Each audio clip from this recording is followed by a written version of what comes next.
when I learned that the Avalon was going to be hosting live in HD from the Met, I talked to Susie Moore, who's the great coordinator here, and volunteered to usher.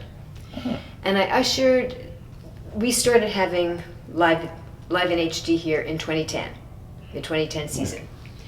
And I ushered that season, but I don't remember coming in and actually watching the operas, just the fun of welcoming people and getting them to their seats. Last opera season year, I came, I ushered, I entered the theater, and I got swept away. I was sitting right there when I watched Boris Godunov. The acting, the pageantry, the plot. I mean, I didn't expect to get sucked up in a storyline because a decent storyline and tied with phenomenal acting. Yeah. And I figured these people could sing. I had no idea. What I can tell you is this.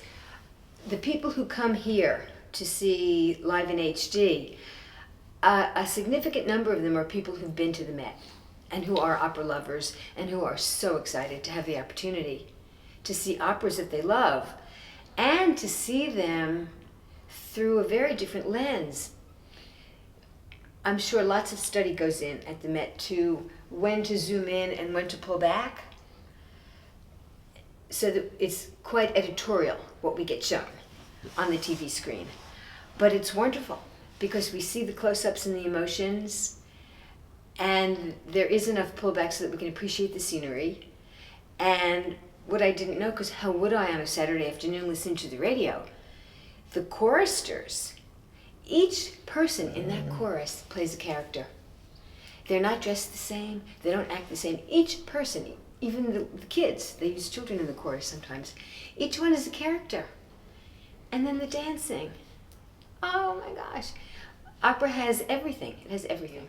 And I learned that the Met every year mounts about 27 different operas.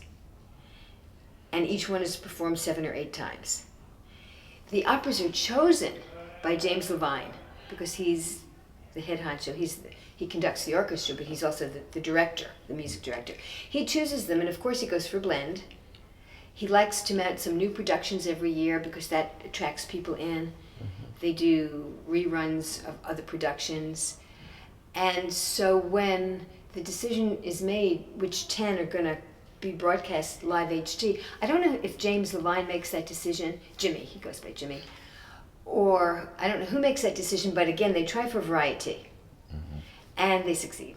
Yeah, the next performance will be Tales of Hoffmann by Offenbach, which is going to be absolutely lovely.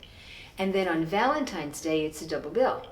It's an opera called Iolanthe that I don't know much about, and then one called Bluebird's Castle, that's by Bela Bartok.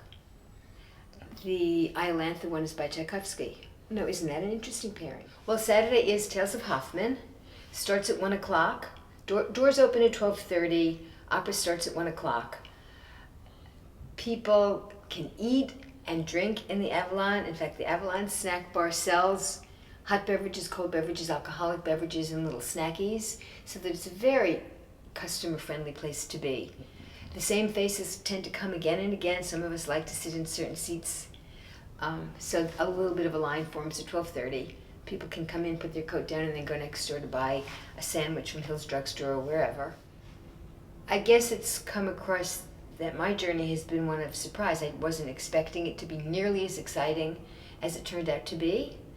So I would encourage people to try the visual, the live in, if they like classical music at all, or if they want to expose themselves to something new and different. Yeah. It's lovely that it comes to us. Just so lovely that it comes to us. Yeah.